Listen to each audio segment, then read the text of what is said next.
لیکن ان بالوں کی صفائی میں رانے داخل نہیں ہیں، تو ران کے بال صاف کرنا زیر ناف بال صاف کرنے میں داخل نہیں ہے، یعنی ان کو صاف کرنا لازم نہیں ہے۔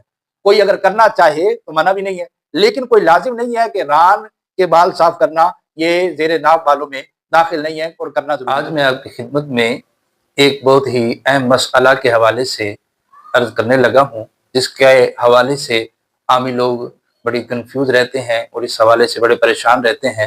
اس حوالے سے میں عرض کروں گا، وہ مسئلہ یہ ہے کہ موئے زیر ناف، ناف کے نیچے جو بال ہوتے ہیں، جو بغلوں کے بال ہوتے ہیں، اسی طرح ناخن ترشوانے کے حوالے سے اور اسی طرح مونچھیں ترشوانے کے حوالے سے اس کی مقدار کیا ہے، اس کی مدت کیا ہے، تو یہ کہاں سے کہاں تک صاف کیے جائیں، تو اس حوالے سے ہم شرعی مسئلہ ڈسکس کریں گے۔ تو ناخن کے ناخن ہوں یا زیر ناف بال ہوں یا بغلوں کے بال ہوں یا پھر مونچھیں ترشوانہ ہو، ان کی جو مدت ہے، سب سے پہلے تو آپ یہ بات ذہن نشین رکھیں کہ زیر ناف بال دور کرنا یہ سنت ہے۔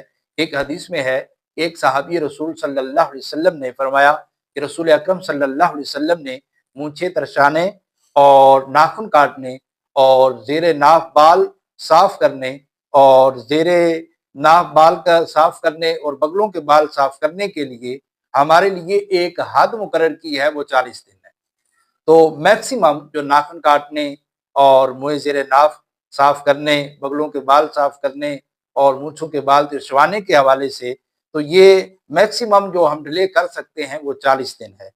تو 40 دن سے اگر ایک دن بھی زیادہ ہوا، کسی نے موئے زیر ناف صاف نہ کیے، بغلوں کے بال صاف نہ کیے، مونچھیں نہ ترشوائیں یا پھر ناخن نہ کاٹے، تو 40 دن سے اگر ایک دن بھی زیادہ ہوا تو وہ شخص گناہ گار ہوگا، تو 40 دن کے بعد گناہ گار ہوگا۔ تو 40 یہ میکسیمم مدت ہے۔ اب اس حوالے سے مستحب عمل کیا ہے؟ مستحب عمل یہ ہے کہ ہر ہفتے میں ایک بار نہانا، زیر ناف بال صاف کرنا اور بغلوں کے بال صاف کرنا، ناخن ترشوانا اور مونچھیں جو ہے وہ صاف کرنا، ترشوانا، یہ مستحب عمل ہے۔ تو بہتر یہ ہے کہ جمعے والا دن ہو اور 15 دن تک بھی کرنا بلا کراہت جائز ہے، لیکن اگر 15 دن سے اوپر ہوں گے تو یہ عمل جو ہے ناپسندیدہ ہے۔ جتنا جلدی ہو سکے کاٹ لے، اور 15 سے جو 40 کے درمیان والی جو مدت ہے تو اس مدت کو ناپسند کیا گیا ہے، یہ ناپسندیدہ عمل ہے۔ جو 40 دن سے زیادہ ہوگی تو وہ میں نے عرض کیا بندہ گناہ گار ہوگا۔ تو اگر ایک آدھ مرتبہ ہوا تو گناہ صغیرہ ہے، اور عادت ڈالنے پر وہ گناہ کبیرہ ہو جائے گا اور فسق ہوگا۔ اسی طرح مونچھوں کے حوالے سے مونچھیں اتنی بڑھانا کہ منہ میں آئیں تو یہ بھی حرام اور گناہ ہے۔ تو یہ مدت کے حوالے سے ہے جو میں نے لمٹ عرض کی۔ اب یہ ہے کہ زیر ناف بال کی مقدار کیا ہے؟ بہت سارے لوگ اس حوالے سے کنفیوز رہتے ہیں۔ تو اس کا آغاز کہاں سے کیا جائے؟ اس کا آغاز ہوگا ناف کے نیچے سے جو بال ہیں ان کو صاف کیا جائے گا۔ انسان کی آگے کی جو شرمگاہ ہے اور عضو خاص ہے اس کے ارد گرد اور اس پر جتنے بال ہیں وہ صاف کیے جائیں گے۔ اسی طرح جو خصیتین ہیں ان پر جو جتنے بھی بال ہیں وہ صاف کیے جائیں گے، اور پھر اس کے ارد گرد جتنے بھی بال ہیں وہ صاف کیے جائیں گے۔ لیکن ان بالوں کی صفائی میں رانے داخل نہیں ہیں، تو ران کے بال صاف کرنا زیر ناف بال صاف کرنے میں داخل نہیں ہے، یعنی ان کو صاف کرنا لازم نہیں ہے۔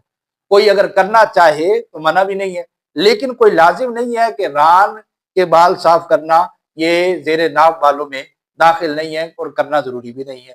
اب رہی بات پیچھے کے مقام پر جو بال ہوتے ہیں تو انہیں صاف کرنا لازم نہیں ہے، لیکن علماء نے مستحب لکھا ہے۔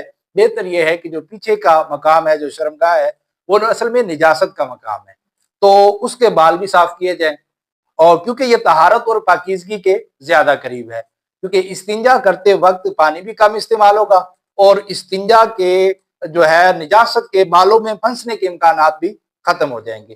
تو پیچھے کے مقام کے بال صاف کرنا بہت بہتر اور یہ صفائی اور نظافت کے زیادہ قریب ہے۔ تو زیر ناف بالوں کی جو مقدار ہے وہ میں نے تفصیلاً آپ کے سامنے عرض کر دی کہ آگے کی شرمگاہ کے سارے مقامات اور ناف کے نیچے سے لے کر جتنے بھی بال ہیں، خصیتین اور اس کے ارد گرد جو بال ہیں وہ زیر ناف بالوں کی مقدار میں داخل ہیں، اور رانوں کے بال جو ہے وہ اس میں داخل نہیں ہیں۔